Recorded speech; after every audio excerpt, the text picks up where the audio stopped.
Sixth class 12th lesson ప్రజాస్వామ్య ప్రభుత్వం. రాజరికం అంటే రాజ్య పరిపాలన కంటే రాజ్యాన్ని విస్తరించటంపైనే ఎక్కువ సమయాన్ని వెచ్చించడం. రాజరికం అంటే రాజ్య పరిపాలన కంటే రాజ్యాన్ని విస్తరించడంపైనే ఎక్కువ సమయాన్ని వెచ్చించడం. ప్రజాస్వామ్యానికి నిర్వచనం ప్రజల చేత ప్రజల కోసం నడిచే ప్రభుత్వం. Abraham Lincoln, America. ప్రజాస్వామ్యం అంటే అబ్రహం లింకన్ ఏమని నిర్వచించాడు? ప్రజల చేత ప్రజల కోసం నడిచే ప్రభుత్వం అని. ఈ రోజుల్లో ప్రజాస్వామ్య ప్రభుత్వాలన్నీ ప్రాతినిధ్య ప్రభుత్వాలే. ఈ విధానంలో ప్రజలను తమ ప్రతినిధులను ఓటు ద్వారా ఎన్నుకుంటారు. ఇప్పుడున్నవన్నీ ప్రజాస్వామ్య ప్రభుత్వాలే. సో ప్రజలు ఎలా ఎన్నుకుంటారు?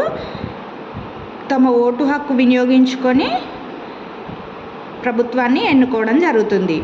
18 సంవత్సరాలు పైబడిన వారు అందరూ ఓటు వేయడానికి అర్హులే. మన భారతదేశంలో 5 సంవత్సరాలకు ఒకసారి ఎన్నికలు జరుగుతాయి. ఎన్నికల ముందు వివిధ అభ్యర్థులు లేదా పార్టీలు తాము ఎన్నికైతే తాము చేపట్టబోయే కార్యక్రమాల జాబితాను మేనిఫెస్టో ఓటర్ల ముందు ఉంచుతారు.